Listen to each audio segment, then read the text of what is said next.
Hola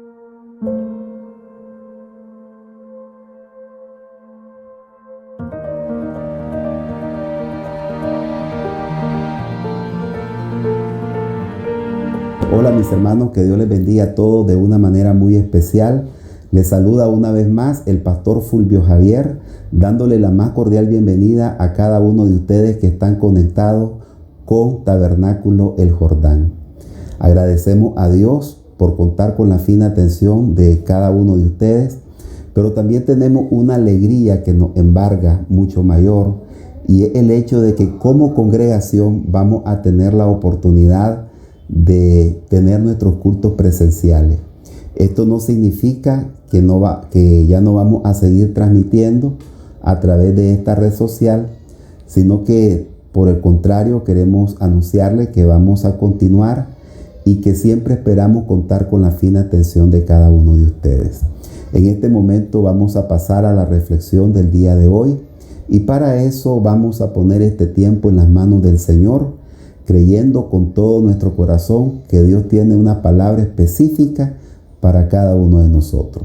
Dios Todopoderoso, te ponemos este tiempo en tus manos y oramos en esta hora, Señor, para que tú seas hablando a cada una de nuestras vidas, sea hablando a cada corazón. Te pido, Señor, en el nombre de Jesús, que de acuerdo a la necesidad espiritual que hay en cada uno de los que están en contacto, tú puedas, Señor, dar una palabra pertinente, una palabra que bendiga, una palabra que oriente, una palabra que desafíe. En el nombre de Jesús, ponemos este tiempo en tus manos y declaramos que va a ser un momento de bendición con tu Espíritu Santo. En el nombre de Jesús, amén y amén. Bien, mis amados, en esta ocasión voy a compartir con ustedes el tema, las fases del orgullo. Y con este tema lo que pretendo es decir que el orgullo no aparece en el corazón de forma automática, no llega de manera fortuita, no cae solamente por caer en el corazón de un ser humano, sino que es el resultado de una serie de fases, de procesos decadentes por los cuales uno le da lugar a este tipo de pecado. Y aunque para algunos el orgullo sea un mal insignificante, vamos a encontrar en la Biblia que este tipo de pecado es la raíz que abre puerta a muchos males más que pueden estar afectando la vida espiritual de cualquier creyente, hombre y mujer, que milita en la fe del Evangelio. Para esto entonces vamos a ir a la palabra de Dios y vamos a encontrar un pasaje de la Biblia que nos hable acerca de cómo el orgullo es capaz de desorientar a las personas y llevarla a una condición de ser desaprobada y descalificada por Dios.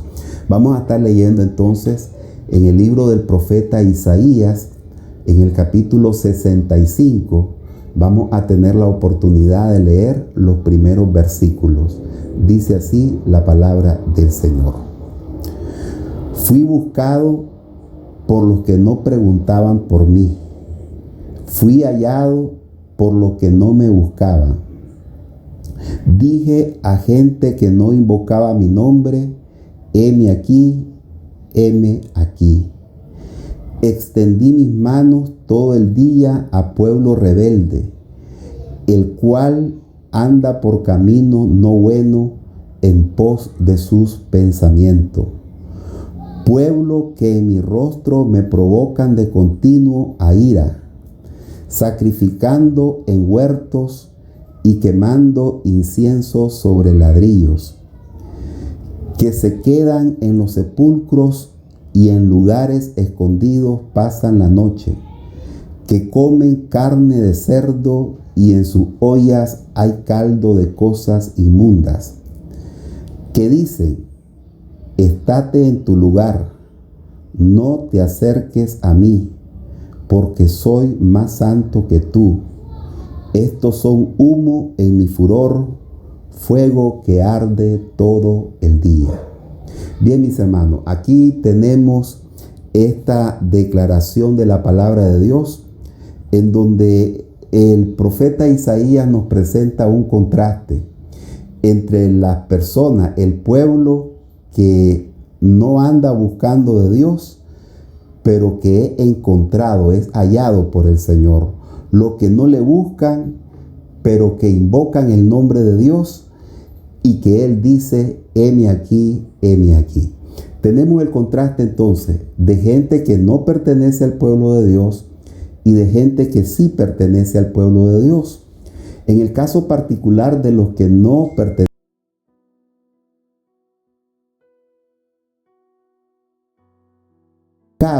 por los que no preguntan por mí, fui hallado por los que no me buscaban.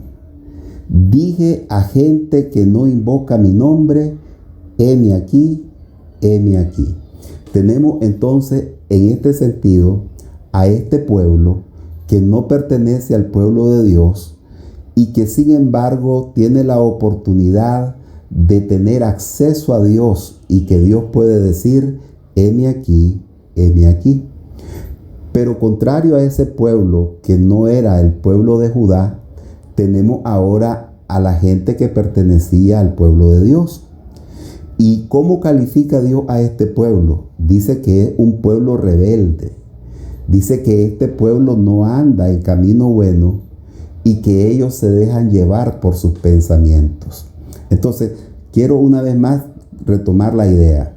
Tenemos aquí la contradicción porque tenemos un pueblo que no pertenece a Dios, que tiene acceso a Dios y que dice, y que Dios le dice a ellos, heme aquí, heme aquí. Y tenemos al pueblo que es de Dios, que es un pueblo rebelde, es un pueblo que anda en camino no bueno y que se dejan llevar tras sus propios pensamientos. Y cuando el profeta habla de este pueblo que es de Dios, pero a pesar de ser de Dios, son rebeldes, el profeta hace toda una descripción de los distintos males en los cuales ha caído este pueblo. Por ejemplo, aquí se menciona el mal de la idolatría. Dice que este pueblo continuamente provoca a ira a Dios. ¿Y cómo lo provocan a ira? Dice aquí, sacrificando en huertos y quemando incienso sobre ladrillos. Es decir, un pueblo que en vez de rendirle culto, en vez de rendirle honor, en vez de rendirle gloria a Dios, se ha dejado llevar por la idolatría de las naciones vecinas y ahora ellos sacrifican en los huertos y queman incienso en ladrillos. Pero no solamente la idolatría se había apoderado de este pueblo, sino que también la hechicería, la brujería, el ocultismo en todas sus manifestaciones también se había apoderado de ellos. De tal manera que dice la Biblia que se quedan en los sepulcros. Noten ustedes, personas que están haciendo cosas indebidas en los cementerios. Por eso dice aquí el profeta, se quedan en los sepulcros, en lugares escondidos pasan la noche. Entonces está hablando aquí de cómo esta gente son personas que están practicando actividades de ocultismo, actividades de brujería, que era parte de las creencias paganas que existían en aquel momento. Entonces tenemos a un pueblo que ha caído en la idolatría, tenemos a un pueblo también que tiene prácticas de hechicería, pero no solamente eso, tenemos a un pueblo que ha quebrantado la ley de Dios. Dice que comen carne de cerdo y en su olla hay caldo de cosas inmundas. Noten ustedes, dice aquí la Biblia, comen carne de cerdo. Cuando vamos al libro de Levíticos capítulo 11, encontramos allí una lista de alimentos o de animales que no podía comer el pueblo de Israel. Hablando acerca de los animales terrestres, las dos características para comer de un animal es que el animal tuviera la pezuña hendida y que rumiara. Como la vaca, la pezuña hendida y rumía. Como el venado, la pezuña hendida y rumía. Pero ¿qué pasa con el cerdo? Su pezuña hendida, pero chasquea, no rumía. Entonces el cerdo era catalogado como un animal inmundo. Y dice aquí el profeta que la gente está comiendo carne de cerdo y en su olla hay toda clase de caldos que son inmundos. Entonces vemos aquí una abierta desobediencia a lo establecido por Dios, a las ordenanzas de Dios dada para su propio pueblo. Entonces, recapitulando, tenemos aquí entonces al pueblo de Dios cayendo en rebeldía. Tenemos a este pueblo que anda en camino no bueno, que anda en sus propios pensamientos, y como parte de sus propios caminos y pensamientos han caído en la idolatría, han caído en la hechicería y han quebrantado el mandamiento de Dios. A pesar de todo eso que ellos hacen, noten ustedes cómo dice el versículo 5. Dice, estate en tu lugar, no te acerques a mí, porque soy más santo que tú.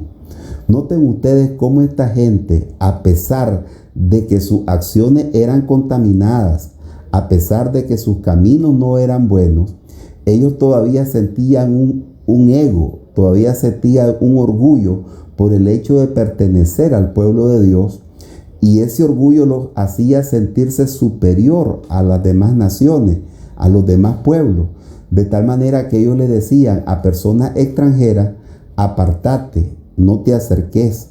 Ellos le decían, me contaminás porque yo soy más santo que tú. Entonces vemos nosotros cómo estas personas en la práctica se habían apartado de Dios, pero en su mente ellos se creían de que todavía eran pueblo de Dios y menospreciaban a los extranjeros porque ellos habían caído en un estado de orgullo. La declaración más enfática para poder declarar el orgullo de este pueblo es cuando ellos dicen, soy más santo que tú.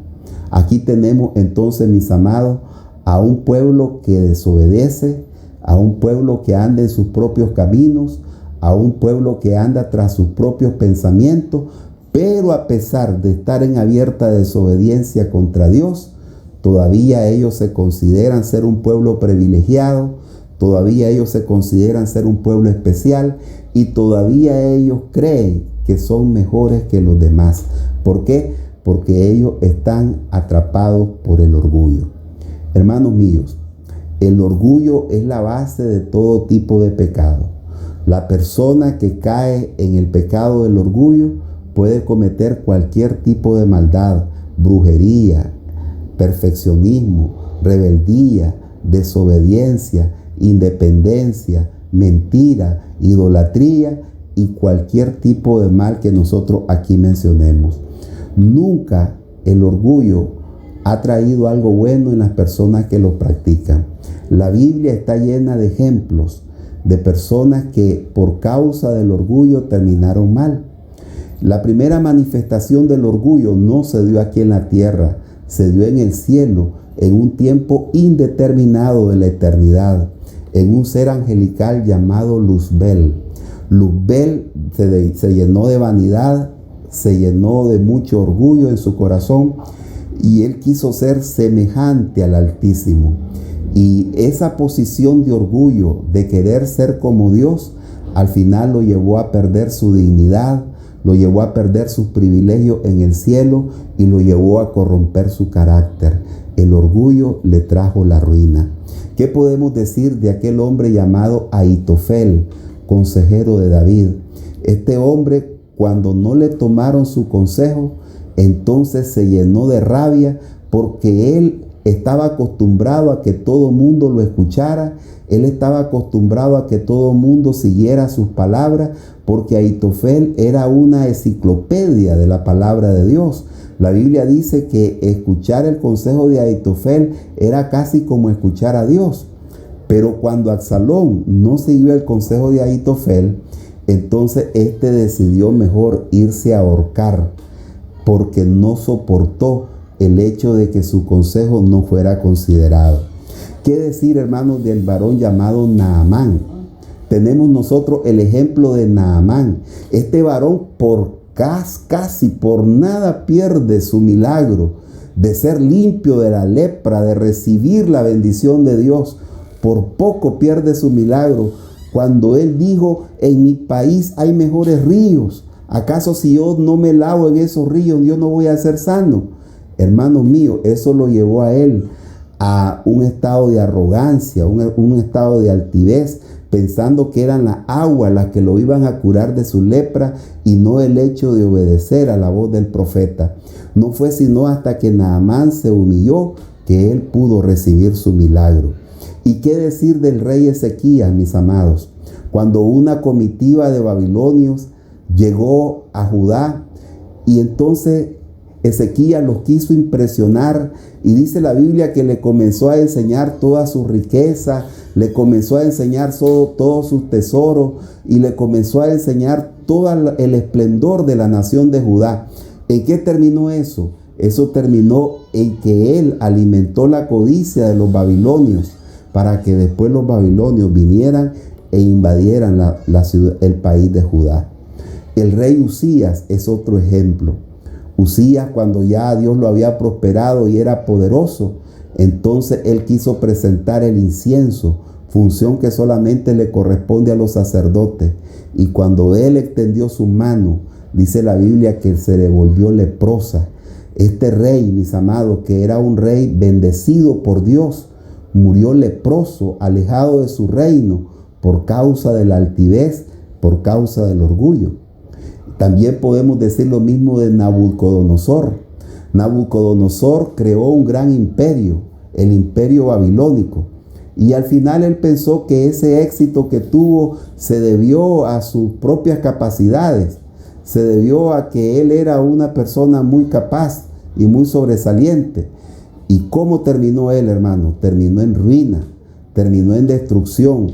¿Por qué? Porque hizo algo que fue incorrecto. Hizo algo que fue inapropiado, hizo algo que no provenía de parte de Dios y por eso la ruina llegó sobre él con un espíritu de locura. ¿Qué no decir también, mis amados, del rey Agripa en el Nuevo Testamento? Cuando él usurpó la gloria de Dios, en vez de darle gloria a Dios, él toma el lugar de Dios. Y en ese momento dice la Biblia, mis hermanos, que automáticamente comenzó a ser comido de gusanos. El mal, la ruina, llegó a donde él estaba por llenarse de vanagloria, por llenarse de orgullo, por llenarse su corazón de altivez.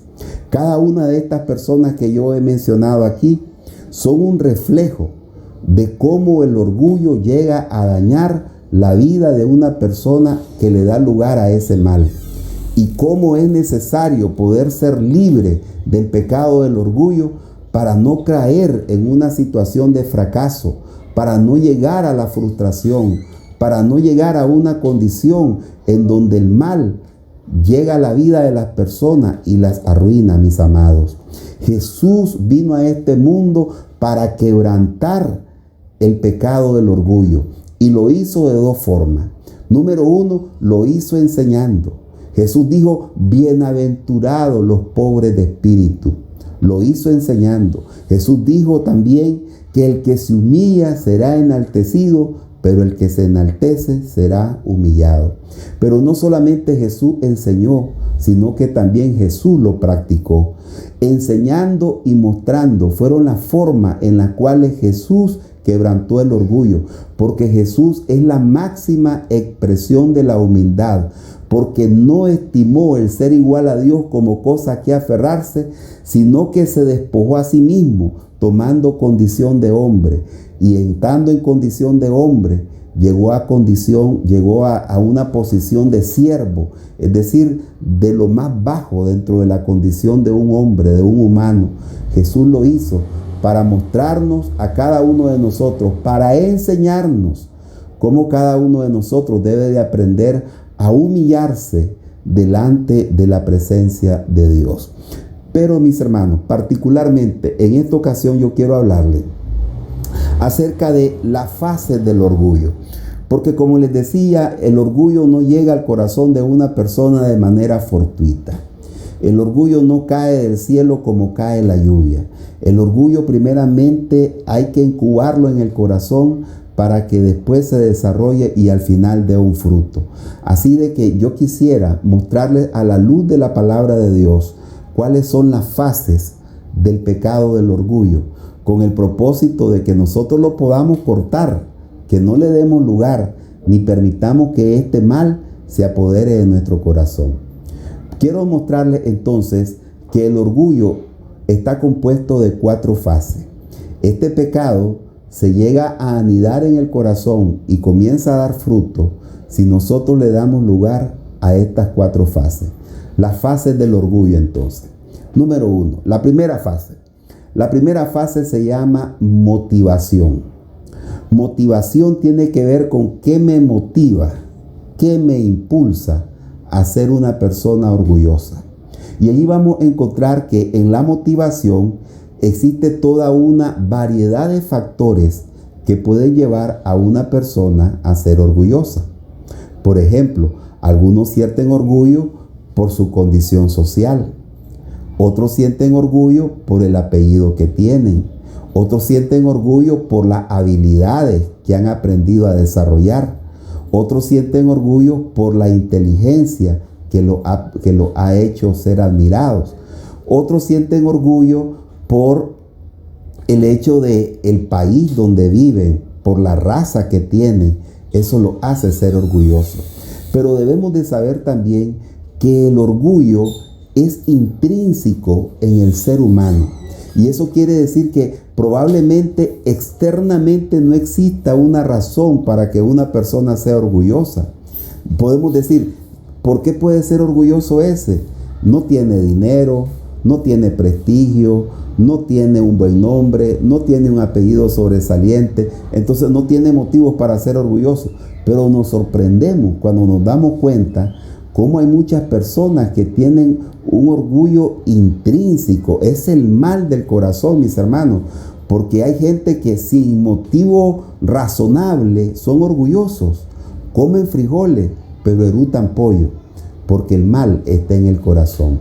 Entonces, las motivaciones del orgullo son variadas, pero debemos de saber que aunque no exista una motivación externa, recordemos que el mal siempre está en el corazón y es allí donde nosotros lo debemos de cortar, es allí donde nosotros no debemos de permitir que ese mal se desarrolle y debemos de anularlo por el poder de Cristo Jesús, el Hijo de Dios. Número 2, voy con la segunda fase. La segunda fase del orgullo se llama negación. ¿En qué consiste la negación? La negación consiste en admitir que uno no es orgulloso. Llegar a la conclusión de decir, yo no soy orgulloso. Si ustedes me miran orgulloso, es porque es parte de mi personalidad, es parte de mi forma de ser, pero yo no soy una persona orgullosa. Tenemos entonces aquí nosotros a las personas que niegan el hecho del orgullo. ¿Por qué razón, mis hermanos?